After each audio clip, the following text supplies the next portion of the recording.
नमस्कार, बहुत स्वागत है आपका। मैं हूं आपके साथ नेहा दुबे। अमित शाह ग्वालियर दौरे पर हैं। ग्वालियर के एक निजी होटल में इस समय अमित शाह ग्वालियर चंबल क्लस्टर में 400 से अधिक नेताओं की मीटिंग ले रहे हैं और इस मीटिंग से पहले सिंधिया ने अपनी मजबूत स्थिति दर्ज करा दी है। दरअसल ग्वालियर पहुंचने पर अमित शाह का स्वागत सत्कार से लेकर नेताओं और अधिकारियों से परिचय कराने का काम खुद ज्योतिरादित्य सिंधिया ने किया है और इस दौरान सीएम मोहन यादव हो या बीजेपी प्रदेश अध्यक्ष वीडी शर्मा दोनों ही एक तरफ साइड में खड़े रहे और अमित शाह को हाथ जोड़कर प्रणाम करते रहे।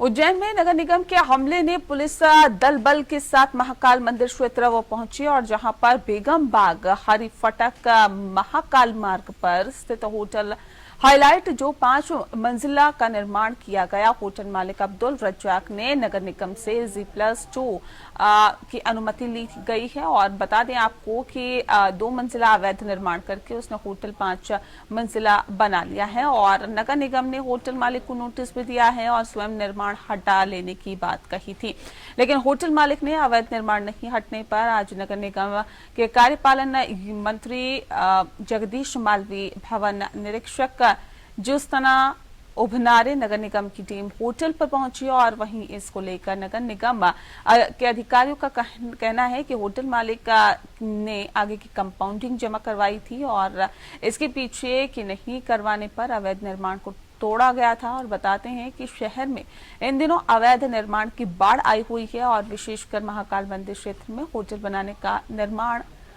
करने का कारोबार चल रहा है। ये बेगम बाग में स्थित होटल हाईलाइट है। इसके संबंध में नगर निगम को कुछ अवैध निर्माण की सूचना मिली थी, जिसके संबंध में नगर निगम आयुक्त द्वारा भवन अधिकारी से इसकी जांच करवाई है और इसमें जो इनको परमिशन मिली है उसे 4थे माले पर 2 कमरे और इसका फसाड अवैध रूप से निर्माण पाया गया है। उस पर कार्रवाई करते हुए आज नगर निगम की टीम के द्वारा अवैध निर्माण को हटाया जा रहा है। कार्रवाई खाली इसी में हो रही है और भी आसपास बताया जा रहा है कि कई बिल्डिंग कार्रवाई होगी। अभी नगर निगम जैसे जैसे जांच करवाती जा रही है और जो भी अवैध निर्माण पाया जाएगा और जिसके संबंध में शासन को रिपोर्ट की जाएगी, उन सारे भवनों पर इस प्रकार की कार्रवाई की जा सकती है। और अब खबर छत्तीसगढ़ से। बता दें आपको, राजनांदगांव जिले के ग्राम अर्जुनी में विकसित भारत विकसित छत्तीसगढ़ के जिला स्तरीय आयोजन में वर्चुअल माध्यम से शिरकत करते हुए प्रधानमंत्री नरेंद्र मोदी ने राजनांदगांव जिले और सौर ऊर्जा के क्षेत्र में बड़ी सौगात दी है। यहां उन्होंने 907 करोड़ रुपए की लागत से 451 एकड़ क्षेत्र में निर्मित सौर ऊर्जा संयंत्र का लोकार्पण किया। विकसित भारत विकसित छत्तीसगढ़ कार्यक्रम के आयोजन में वर्चुअल माध्यम से शामिल होकर प्रधानमंत्री नरेंद्र मोदी ने राजनांदगांव जिले के डोंगरगढ़ क्षेत्र अंतर्गत अर्जुनी ब्लॉक में SECI के सौर ऊर्जा संयंत्र का लोकार्पण किया। इस अवसर पर राजनांदगांव जिले के सांसद संतोष पांडे भी उपस्थित रहे। अर्जुनी में आयोजित विकसित भारत विकसित छत्तीसगढ़ कार्यक्रम में शामिल होने पहुंचे सांसद संतोष पांडे ने कहा कि आज छत्तीसगढ़ प्रदेश के साथ ही राजनांदगांव को एक बड़ी सौगात मिली है। उन्होंने कहा कि देश के सबसे बड़े सोलर पार्क की सौगात आज प्रधानमंत्री नरेंद्र मोदी ने हमें दी है और इस सोलर पार्क में 5 लाख यूनिट बिजली का उत्पादन होगा। वहीं सांसद संतोष पांडे ने कहा है कि 2 दिन बाद फिर प्रधानमंत्री राजनांदगांव जिले को बड़ी सौगात देंगे, जिसके तहत डोंगरगढ़ और राजनांदगांव रेलवे स्टेशन को अमृत स्टेशन की सौगात मिलेगी। वहीं उन्होंने कहा कि इन सौगातों में अर्जुनी से लेकर हैदराबाद एक्सप्रेस वे का निर्माण होगा, जो यहां के विकास के द्वार खोलेगा। आज देश के यशस्वी प्रधानमंत्री माननीय नरेंद्र मोदी जी ने छत्तीसगढ़ को अनेक सौगात दिए हैं, जिसमें राजनांदगांव के लिए गर्व की बात है कि अभी अभी परसों CRC बिल्डिंग दिया उन्होंने और आज ऐसे 945 करोड़ का ये सोलर पार्क ये सौगात डोंगरगढ़ और डोंगरगांव में जो स्थापित हुआ है, जिसमें 5 लाख यूनिट विद्युत उत्पादन होगा। यह हम सब के लिए गर्व की बात है, जो देश में सबसे बड़ा है और जो दुर्ग में बना है पार्क उससे 4 गुना बड़ा है। इसके साथ ही साथ अभी 2 दिन बाद फिर से माननीय प्रधानमंत्री जी डोंगरगढ़ और राजनांदगांव के लिए अमृत स्टेशन भी देने वाले हैं सीआरसी बिल्डिंग उन्होंने दिया ही है। और जहां हम लोग खड़े हैं कि डोंगरगढ़ अर्जुनी के बगल से हैदराबाद एक्सप्रेसवे गुजरने वाली है, जो हम सब के लिए लाइफलाइन होगी, हम सब के लिए विकास का द्वार खोलेगा। खैरागढ़ में चोरी के मामलों में पुलिस ने दबिश देकर 6 आरोपियों को गिरफ्तार किया है। आरोपी में 18 से 21 साल तक के युवक शामिल हैं। इन मामले में एक नाबालिग भी गिरफ्तार हुआ है। बता दें आपको कि पुलिस ने चोरों के पास से सोने चांदी के जेवर, नकदी रकम, धान कट्टा और 2 नगद के साथ ही 2 नग मोबाइल फोन भी बरामद किए हैं। 6 लाख की संपत्ति बरामद की है और पुलिस ने आरोपियों पर मामला दर्ज कर कार्रवाई शुरू कर दी। खैरागढ़ जिले में पिछले कुछ समय से दिन के समय में लगातार चोरियां हो रही थी, जिसमें हम लगातार पतासाजी कर चोरों को गिरफ्तार करने का प्रयास कर रहे थे। इसी सिलसिले में हाल ही में एक संदेही के बारे में पता चला, जिसका नाम अभिषेक साहू, जो कि ग्राम करमतरा का रहने वाला था। उसे जब पूछताछ किया गया तो उसने चोरी में संलिप्त होना स्वीकार किया और अपने गिरोह के अन्य आरोपियों के बारे में भी जानकारी दी और उसके निशानदेही पर अन्य 2 आरोपियों को भी गिरफ्तार किया गया, जो मुख्य इस प्रकार हैं। अभिषेक साहू, ग्राम करमतरा, उम्र 18 वर्ष, अजय सेन, उम्र 19 साल, ग्राम करमतरा, और एक अपचारी बालक। 3 के अतिरिक्त एक और व्यक्ति जो मकसूदन साहू है, उम्र 20 साल, ग्राम करमतरा, ये राजनांदगांव में एक अन्य चोरी के प्रकरण में जेल में निरुद्ध है। 4 जो मुख्य चोर थे, ये दिन में ही घूम घूम कर जैसे ही मौका लगता था तो चोरी करते थे। इनके निशानदेही पर हमने सोना, चांदी, धान, नकदी, कुल लगभग 6 लाख मसरूका की जब्ती इनके द्वारा कराई गई है और 2 मोटरसाइकिल भी जो चोरी में प्रयुक्त करते थे उसकी भी जब्ती हमने करी है। और अब खबर उत्तर प्रदेश से। उत्तर प्रदेश के रायबरेली में प्रधानमंत्री नरेंद्र मोदी एम्स का वर्चुअली लोकार्पण करेंगे। बता दें आपको कि इस मौके पर उत्तर प्रदेश के मुख्यमंत्री योगी आदित्यनाथ और डिप्टी सीएम ब्रजेश पाठक मौजूद रहेंगे। वहीं केंद्रीय मंत्री स्मृति ईरानी भी मौजूद रहेंगे। हमारे संवाददाता ने तैयारियों का जायजा लिया। देश के प्रधानमंत्री नरेंद्र मोदी आज वर्चुअल तरीके से रायबरेली एम्स से जुड़ेंगे। आपको बता दें कि प्रधानमंत्री आज देश के 5 एम्सों का लोकार्पण करेंगे, जिसमें से रायबरेली का वो लोकार्पण करेंगे। इस समय मौजूद होंगे उत्तर प्रदेश सरकार के मुख्यमंत्री योगी आदित्यनाथ समेत आधा दर्जन मंत्री यहाँ पे मौजूद होंगे, जिनके लेकर के तैयारियां यहाँ पे कर ली गई है। वही सुरक्षा व्यवस्थाओं की बात की जाए तो पुलिस प्रशासन के द्वारा है सुरक्षा व्यवस्था के पुख्ता इंतजाम किए गए हैं। आपको बता दें कि डिप्टी सीएम ब्रजेश पाठक, केंद्रीय मंत्री स्मृति ईरानी समेत आधा दर्जन यहाँ पे मंत्री पहुंचेंगे, जिनके द्वारा यहाँ पे आज वीडियो कॉन्फ्रेंसिंग के माध्यम से देश के प्रधानमंत्री नरेंद्र मोदी इस एम्स का लोकार्पण करेंगे, जिसको लेकर के सभी तैयारियां पूर्ण रूप से कर ली गई हैं। वहीं बताया जा रहा है कि 2024 के चुनाव को लेकर के यह जनसभा भी आज काफी अहम मानी जा रही है। Keshavanand Shukla, APN news, Raebareli.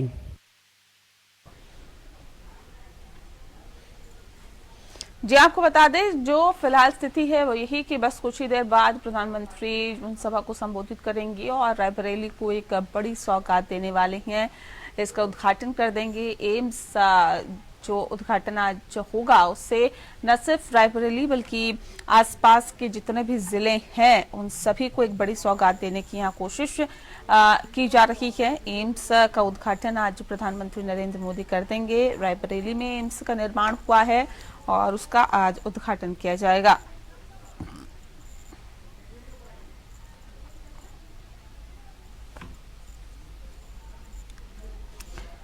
तो बता दें आपको कि फिलहाल जो खबर आ रही है उसके मुताबिक प्रधानमंत्री नरेंद्र मोदी वर्चुअली लोकार्पण करेंगे और इसी के साथ साथ बताया भी जा रहा है कि तमाम जो नेता हैं मंच पर मौजूद रहेंगे। मुख्यमंत्री योगी आदित्यनाथ, उप मुख्यमंत्री ब्रजेश पाठक, सांसद स्मृति ईरानी, केशव चंद्र शुक्ला हमारे संवाददाता ज्यादा जानकारी के साथ सीधे हमारे साथ जुड़ गए हैं।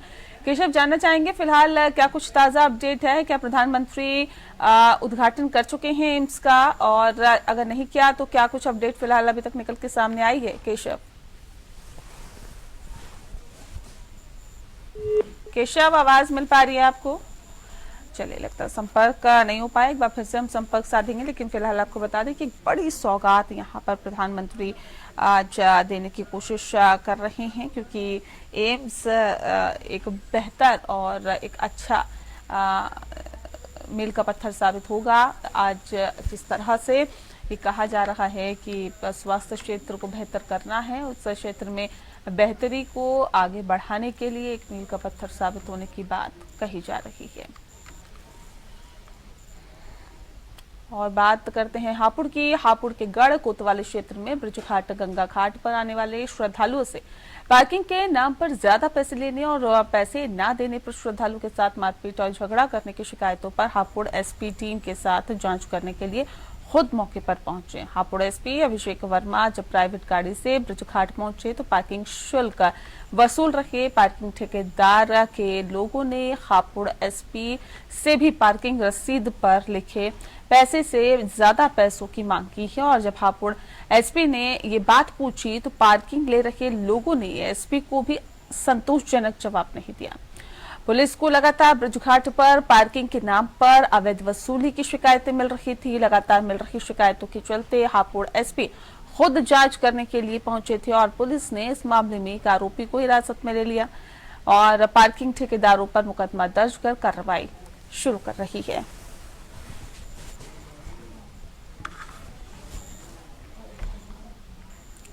मैनपुरी के साइबर थाने में एक ऐसे गिरोह शातिर ठगों के गैंग का खुलासा किया है जो कि बीमा धारकों को गुमराह कर बीमा पॉलिसी का बोनस दिलवाने के नाम पर धोखाधड़ी कर उनसे रुपए ऐंठने का काम किया करते थे। एसपी विनोद कुमार ने पैसे आपको बता दें कि प्रेस कॉन्फ्रेंस का जानकारी देते हुए बताया है कि पकड़े गए टीमों अभियुक्त लंबे समय से धोखाधड़ी कर ठगी करने का काम करते थे। इससे पहले भी तीनों अभियुक्त जेल जा चुके हैं। पकड़े गए अभियुक्तों के पास से करीब 2 लाख रुपए नकद और 10 मोबाइल, करीब 2 दर्जन ATM card, SIM card, laptop, एक बुलेट मोटर और साथ ही साथ साइकिल, बैंक खाता, पासबुक और एक एयरटेल राउटर बरामद किया गया है। उमाशंकर गैंग का लीडर बताया जा रहा है जो कि गोंडा का रहने वाला है। राहुल पांडे जनपद बलरामपुर और प्रदीप शर्मा जनपद बुलंदशहर का रहने वाला है। तीनों अभियुक्तों को जेल भेजा जा रहा है।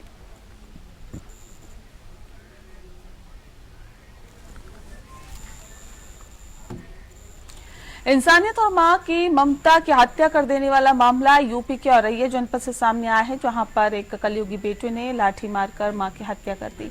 सूचना मिलते ही मौके पर पहुंची पुलिस ने हत्यारोपी कलयुगी बेटे को गिरफ्तार कर लिया है। वहीं मृतका कुसुमा देवी के बड़े बेटे ने मामले की जानकारी देते हुए बताया कि उसके भाई शिवम वाल्मीकि, जो कि अपनी पत्नी के साथ मारपीट कर रहा था, बेटे के हाथों बहू की पिटाई होते देख बीच बचाव करने पहुंची मां कुसुमा देवी पर उसके सर पर लाठी मारकर उसकी हत्या कर दी।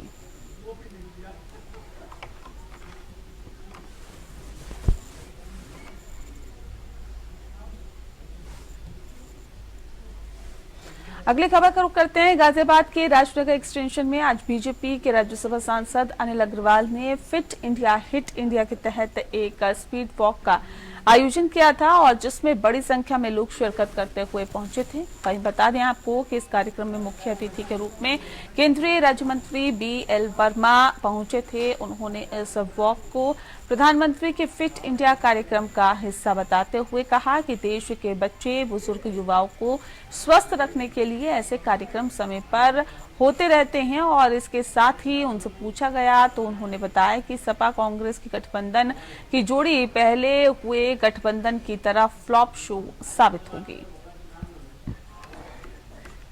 आज का आयोजन माननीय प्रधानमंत्री जी की प्रेरणा से ही आयोजित किया जा रहा है। माननीय प्रधानमंत्री जी फिट इंडिया मूवमेंट के हमारे जितना प्रमोट करते हैं और उसके पीछे उनका कारण है कि अगर स्वस्थ हिंदुस्तान रहेगा तो स्वस्थ हिंदुस्तान रहेगा। और उसी कड़ी में आज ये कार्यक्रम किया जा रहा है और आप देख रहे हैं जिस प्रकार हजारों की संख्या में गाजियाबाद के निवासी यहाँ आए हैं इस कार्यक्रम में प्रतिभाग करने के लिए।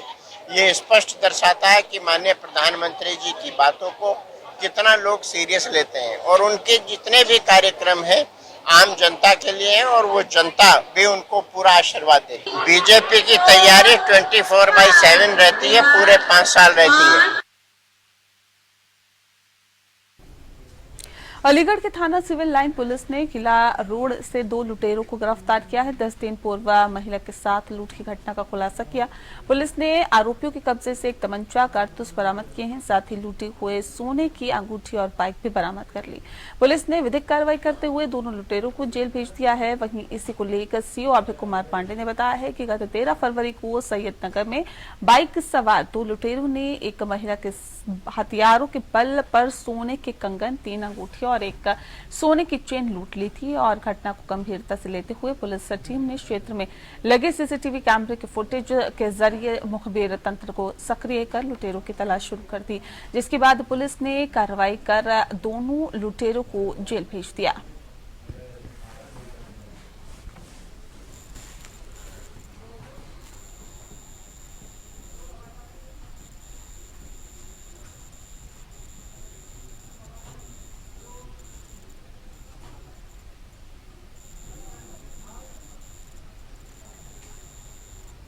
अगली खबर का रुख करते हैं। कौशाम्बी के कोखराज थाना क्षेत्र के भरवारी कस्बे के वार्ड नंबर 23 में एक पटाखा फैक्ट्री में विस्फोट हो गया, जिसमें 4 से ज्यादा लोगों की मौत हो गई, जबकि दर्जन भर से अधिक लोग झुलस गए हैं। मौके पर दमकल की गाड़ियां पहुंच गई। विस्फोट इतना जबरदस्त था कि इसकी आवाज कई किलोमीटर तक दूर तक सुनाई थी और ऐसे में विस्फोट के बाद आग लग गई और 4 से ज्यादा लोगों के मौत की खबर है और 18 लोगों के फंसे रहने की सूचना भी मिली है। बताया भी जा रहा है कि राहत और बचाव कार्य के लिए पुलिस और फायर ब्रिगेड के लोग जुट गए हैं। पटाखे के टुकड़े कई किलोमीटर दूर तक उड़ते हुए दिखाई दिए। रेलवे स्टेशन में अमृत भारत स्टेशन योजना के तहत लोहरदगा रेलवे स्टेशन का पुनर्विकास का कार्य गति शक्ति द्वारा बड़ी रफ्तार के साथ किया जा रहा है। वहीं लोहरदगा के किस्को मोड़, कचहरी मोड़ स्थित RT 44 और रेलवे स्टेशन के रोड बताया जा रहा है कि अंडरपास एवं ओवरब्रिज बनकर तैयार है, जिसका उद्घाटन देश के प्रधानमंत्री नरेंद्र मोदी द्वारा 26 फरवरी को किया जाएगा, जिसकी तैयारियां जोरों पर हैं। और इस अवसर पर लोहरदगा में स्कूली छात्रों द्वारा कल्चरल प्रोग्राम, पेंटिंग आदि का कार्यक्रम आयोजित किया जाएगा। साथ ही प्रतिभागी पुरस्कृत भी किए जाएंगे। उद्घाटन समारोह के मौके पर लोहरदगा रेलवे स्टेशन पर सांसद सुदर्शन भगत, राज्य के वित्त मंत्री डॉक्टर रामेश्वर उरांव समेत भारी संख्या में गणमान्य नागरिक और रेलवे विभाग के कई बड़े अधिकारी मौजूद रहेंगे।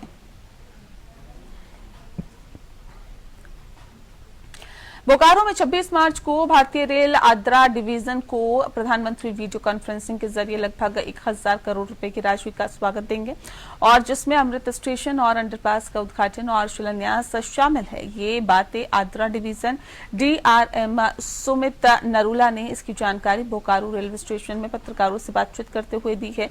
DRM ने बताया कि आद्रा डिवीजन के 6 अमृत स्टेशन और 50 ROB और RUB शामिल है। साथ ही उन्होंने बताया कि आद्रा डिवीजन के 6 अमृत स्टेशन के लिए 400 करोड़ और 50 ROB और RUB के लिए 385 करोड़ की राशि दी जाएगी।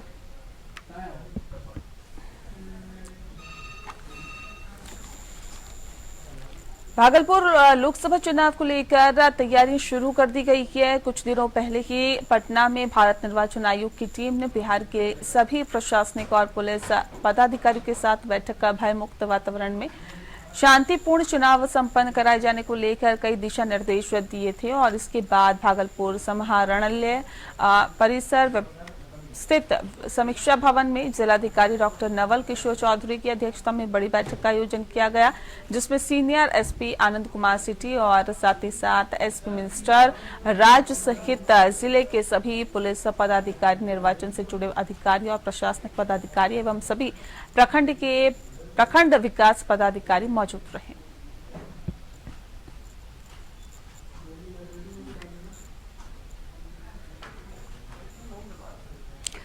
Bhagalpur civil court ADJ 11 Hamir Singh Baghelia के कोर्ट द्वारा बार काउंसिलिंग के उपाध्यक्ष सह वरीय अधिवक्ता कामेश्वर पांडे दोहरे हत्याकांड मामले में नामजद अभियुक्त गोपाल भारती को आजीवन कारावास की सजा सुनाई गई है। इसके साथ ही 10,000 रुपए का जुर्माना भी लगाया गया है, जबकि अन्य धाराओं में 5 साल की सजा एवं 1,000 रुपए का जुर्माना लगाया गया है। लोक अभियोजक ओम प्रकाश तिवारी ने बताया है कि वरीय अधिवक्ता कामेश्वर पांडे एवं उनके दाई रेणु झा की हत्या 4 साल पहले 2020 ईस्वी को नवाब बाग कॉलोनी स्थित अपने आवास पर कर दी गई थी, जिसमें 4 लोग गोपाल भारती, रविश कुमार, राजकुमार, रणधीर पासवान नामजद अभियुक्त थे और यहां पर 2 अभियुक्त राजकुमार और रविश कुमार को संदेहास्पद मानते हुए बरी किया गया।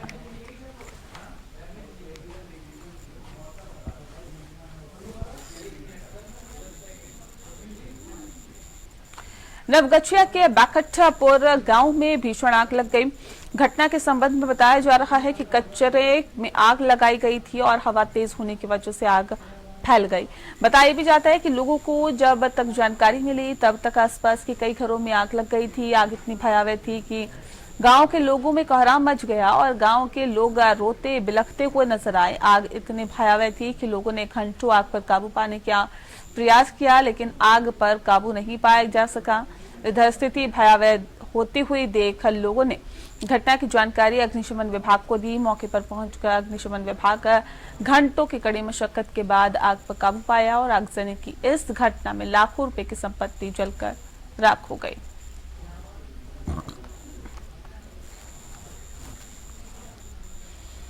बीस फरवरी की रात्रि में भागलपुर नाथनगर थाना क्षेत्र के अंतर्गत एक मंदिर से अज्ञात ने विषहरी की सर्प पीतल की कलश चोरी कर ली गई थी और इस संबंध में विषहरी पूजा के अध्यक्ष के लिखित आवेदन पर नाथनगर थाने में केस दर्ज किया गया था। वहीं पुलिस ने तकनीकी अनुसंधान की मदद से विगत रात्रि रूपलाल मालाकार को चोरी की गई विषहरी की सर्प पीतल की कलश के साथ गिरफ्तार किया गया। वहीं गिरफ्तार रूप लाल यादव एक बार फिर से शराब पीने के साथ ही इस कांड में जेल भी जा चुके हैं, जिसके बाद पुलिस ने छापेमारी के दौरान पीतल का 2 सर्प कलश बड़ा और साथ ही साथ 2 सर्प कलश छोटा बरामद किया है।